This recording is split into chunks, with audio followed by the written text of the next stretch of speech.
65। किसको? बीजेपी को? मैंने शुरुआत किस चीज से की थी? ना जात पे ना बात पे, वोट पड़ेगी हाथ पे, बस आ रहा हूँ। बीजेपी के 60 से 65। हाँ नहीं, बीजेपी के क्यों 60 से 65 यार? देखिए, देखो अब आप खुद ही मीडिया मत बनिए भैया।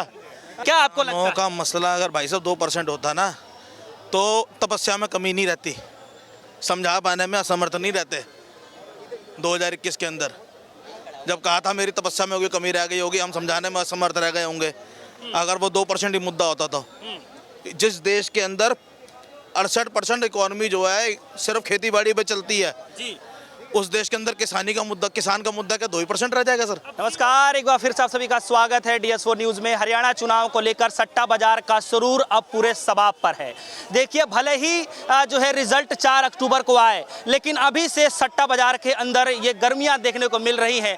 भविष्य दांव पर लगना शुरू हो गया है कि आखिर जो है किसकी सरकार बनेगी। हालांकि हम आपको बता दें, फौलादी से लेकर के जो है मुंबई के सट्टा बाजारों तक की हलचल मची हुई है कि आखिर किसके पाले में जो है ये गेंद जाने वाली है, किसके माथे पे जो है सरताज चढ़ने वाला है और इस बार की जनता क्या कुछ सोच रही है। देखिए, हमारे साथ पाजी जुड़ चुके हैं। हरियाणा में क्या कुछ होने वाला है सर? आप तो राजनीतिक पहलुओं को बड़े करीबी से देखते हैं। हाथ बदलेगा हालात इस टाइम तो बात जिसका पूछ लो वो यही कह रहा है, ना जात पे ना पात पे, वोट डलेगी हाथ पे। वहाँ का नारा यही हुआ पड़ा इस टाइम तो। जितने लोकल यूट्यूबर हो गए या सोशल इन्फ्लुएंसर हो गए, जितने वहाँ जाके इस चीज़ की रिपोर्टिंग कर रहे हैं, वो यही वहाँ जैसे सवाल पूछ रहे हैं, भाई साहब किसको वोट देंगे, ना जात पे ना पात पे वोट लगेगी हाथ पे, उसी तो नारा यही दे रहे हैं। तो क्या समझोगे उसको आप? अच्छा, आप ऐसे क्यों कह रहे हैं कि जो है हाथ के साथ जाना चाहिए? 2 टर्म की सरकार तो ऑलरेडी वहां पर है बीजेपी की। भाई साहब ये कोई बात थोड़ी होती है। राजस्थान में इतना अच्छा कांग्रेस ने किया था, लोगों ने पलटी ना सरकार। वो कहता रोटी पलट के देखी ना, फिर तो यहाँ जनता ने 10 साल एक ही रोटी खा ली, अब दूसरी रोटी खा के देखेंगे। लोकसभा में भी यही कहा जा रहा था सर कि 2 बार देख लिया, तीसरी बार जो है पलटने की जरूरत नहीं है, रोटी अच्छी सीख रही है। देखो सीधी बात ये है, जो बोल रहे थे एक अकेला सब पे भारी, अर्थी को कंधे लगते हैं और अपाहिज को बैसाखी लगती है, तो बैसाखी लग गई है। वो अकेले कह रहा था मैं अकेला चल सकता हूँ, 400 पार कर सकता हूँ, बैसाखी के सहारे के बाद भी 300 नहीं पार हुए। फिर लेकिन एक पाजी एक सवाल है कि देखिए, एक मिथक लोग बताते हैं कि हरियाणा की खास बात ये भी है कि जिसकी सेंट्रल में सत्ता होती है, अमूमन हरियाणा प्रदेश के अंदर भी उसी की सत्ता बनती है। क्या आप इसको इस बार देख पा रहे हैं? ऐसा नहीं है, वो कथन जो है यूपी के लिए सत्य होता है। जो यूपी जीत गया वो दिल्ली जीत गया, और इस बार के 27 के चुनाव में आपको दिख जाएगा यूपी कौन जीत रहा है। फिलहाल अभी हरियाणा पे आते हैं पाजी। हाँ ठीक है, बोलिए। हरियाणा में क्या मतलब किस तरीके से आप देख पा रहे हैं? कितना सारा जो हमने देखा कि किसान प्रदर्शन हुए, आंदोलन एक से बढ़कर एक हुआ, चाहे पहलवानों का हो। मुद्दा क्या हावी होने वाला है? मुद्दा महंगाई, बेरोजगारी, विनोद फोगाट, हरियाणा की बेटी, ये 3 ही मुद्दे हैं जिन्होंने पूरी की पूरी वोटिंग की सिचुएशन ही पलट के रख दिया। जी, ऐसा क्यों लग रहा है आपको कि दिनेश फोगाट का भी मामला इस बार ज़्यादा हाईलाइट रहेगा? 100 ग्राम वजन था।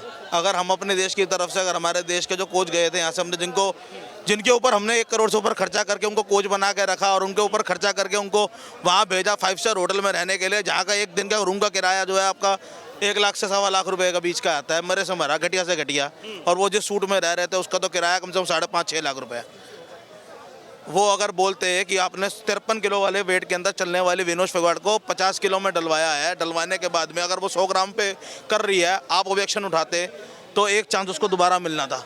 आपने नहीं दिलवाया क्योंकि आपको ये दिख रहा था कि अगर यहाँ पे ये जीत गई तो हिंदुस्तान आकर के इसी विनोद फोगाट ने कहना है कि देखो मेरे पे इल्ज़ाम लगाया था कि मैं मेडल नहीं जीत सकती, इसलिए मैंने ब्रिजभूषण पर इल्ज़ाम लगाया था, लेकिन मैं गोल्ड जीत के लिए आई हूँ। और अब बताओ जी है बलात्कारी की नहीं है ब्रिजभूषण शरण सिंह, ये बात थी। चलिए अच्छा चलो सारी बात छोड़ो, 53 किलो के अंदर खेलने वाली लड़की को, 53 से 56 किलो के सेगमेंट में खेलने वाली लड़की को 50 किलो में डाला क्यों? वही यूपी की दूसरी लड़की थी जो 50 किलो के अंदर क्वालिफाइड थी, उसको आपने हटाई दिया। ठीक है, तो आपके हिसाब से ये भी मुद्दा होगा? ये मुद्दा नहीं था जी, इसमें राजनीति की गई थी। खेल में राजनीति गलत चीज़ है। चुनाव में मसला बनेगा इसका? चुनाव में मसला बना पड़ा ऑलरेडी, इसका बनेगा नहीं, मसला बना पड़ा है। लेकिन देखिए इंडिया टुडे सर्वे के हिसाब से जो है कुछ सर्वे किए गए हैं, कुछ सैंपलिंग ली गई है, जिसमें बताया जा रहा है कि जो है किसानों का मसला सिर्फ 2% है, उसके बाद बेरोजगारी का सबसे ज़्यादा 45% है। क्या आपको लगता है? का मसला अगर भाई साहब 2% होता ना तो तपस्या में कमी नहीं रहती, समझा पाने में असमर्थ नहीं रहते। 2021 के अंदर जब कहा था मेरी तपस्या में होगी कमी रह गई होगी, हम समझाने में असमर्थ रह गए होंगे। अगर वो 2% ही मुद्दा होता तो जिस देश के अंदर 68% इकोनॉमी जो है सिर्फ खेती बाड़ी पे चलती है जी, उस देश के अंदर किसान का मुद्दा क्या 2% रह जाएगा सर? अब सी वोटर सर्वे में तो दिखा रहे हैं कि 2% मुद्दा है सर सी से अब मैं क्या बोलूँ ना, सी वोटर का मतलब वही है आज की तारीख में दुनिया के लिए। भरोसा नहीं है आपको? भरोसा किस पे? इतना बड़ा चैनल है, इतने बड़े जो है सर्वे डेटा इकट्ठा करते हैं, आप कह रहे हैं कि जो है तो फिर 5,000 करोड़ की माफ करवाए थे इतने बड़े चैनल ने अपने, क्यों करवाए थे सर? अपने 5,000 करोड़ क्यों वापसी करवा उन्होंने माफ करवाए थे, ये तो बताओ। फिर भी इतना बड़ा चैनल है, करोड़ों रुपए कमा रहा होगा, तो किस्तें अगर बनवाता अपनी साल की 200-400-500 करोड़ की, तो क्या 5,000 करोड़ नहीं चुकता कर देता?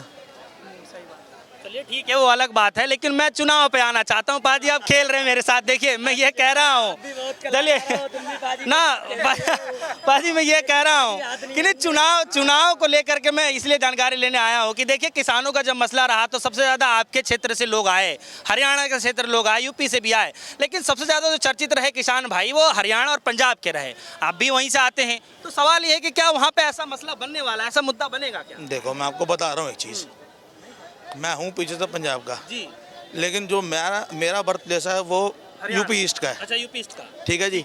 वहाँ के किसान में और यूपी वेस्ट के किसान में फ़र्क क्यों है? यूपी वेस्ट इतना फ्लरिश क्यों है, यूपी ईस्ट इतना फ्लरिश क्यों नहीं है? वहाँ से आने वाला 99% किसान जो है 2 बीघा 3 बीघा 4 बीघा का मालिक है। ठीक है जी।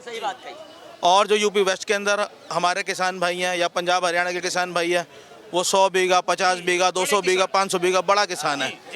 तो जो बड़े किसान मंडी के अंदर माल अपना फेंक करके अपना पैसा लेना जानते हैं, अगर आप उनकी मंडी खत्म करोगे तो वही आवाज़ उठाएंगे। हमारे क्षेत्र के यूपी ईस्ट के लोग क्यों उठाएंगे? बिहार में मंडी आपने खत्म कर रखी है 1992 से, उसका कोई जवाब दे दो सर। मंडी कहने को मंडी क्या नहीं होता है वो पूछिए। हम लोग के तो बनारस में मंडी पड़ती है, चुनार मंडी पड़ती है, हमको पता है ना क्या हाल होता है सर। चलिए, तो अब सवाल ये है कि जिस प्रधानमंत्री मोदी जी के चेहरे पे तमाम चुनाव लड़े जाते हैं, उनको फ्रंट पे लगा करके तमाम जो है भाषण दिए जाते हैं, क्या लगता है हरियाणा में उनकी वो जादू अभी भी बरकरार है और चलेगा इस बार लोकसभा चुनाव? अगर जादू होता तो खट्टर जी को नहीं हटाते, खट्टर जी को तो हटा दिया था उन्होंने। करने दो जी जी, हाँ, खट्टर जी को तो हटा दिया ना उन्होंने। ये बोला कि इनके साथ मैंने जो है हम दोनों ने साथ में एक बाइक पे घूमना किया है, एक ही बाइक पे आगे पीछे बैठ के जय वीरू की जोड़ी बन के जाते थे। अगले दिन खट्टर जी का इस्तीफा ले लिया। अब फिर लोग कहते हैं पनौती लग गई है, तो फिर वो मान के राजी नहीं है। नहीं हो सकता है कुछ नया स्ट्रेटजी के साथ आ रहे हो। सैनी साहब भी तो है ना वहाँ पे, और देखिए कितने सारे किसानों कह रहे हैं कि सारे फसलों पे एमएसपी देंगे। ये वही प्रधानमंत्री और यही उनके कैबिनेट थी ना, जिसने कहा था कि देश में राष्ट्रपति जो है सिर्फ स्टैम्प रबड़ स्टैम्प होता है। तो ये देश के अंदर जो स्टैम्प पे सीएम बन रहे हैं ना, ये जो जिनको कुछ नहीं पता वो इस देश के अंदर रबड़ स्टैम्प है। आपका ओपिनियन पोल क्या कहता है हरियाणा के अंदर? मेरा ओपिनियन पोल 60 से 65। किसको? बीजेपी को? मैंने शुरुआत किस चीज से की थी? ना जात पे ना बात पे, वोट पड़ेगी हाथ पे, बस आ रहा हूँ। बीजेपी के 60 से 65? हाँ, नहीं बीजेपी के क्यों 60 से 65 यार? देखिए, देखो अब आप खुद ही मीडिया मत बनिए भैया। इस चैनल की बहुत क्रेडिबिलिटी है, इसको मत खराब करिए। चलिए ठीक है, तो आपके हिसाब से कांग्रेस इस बार बहुमत में आ रही है? एकदम आ रही है। चलिए, अपने बलबूते सरकार। चलिए।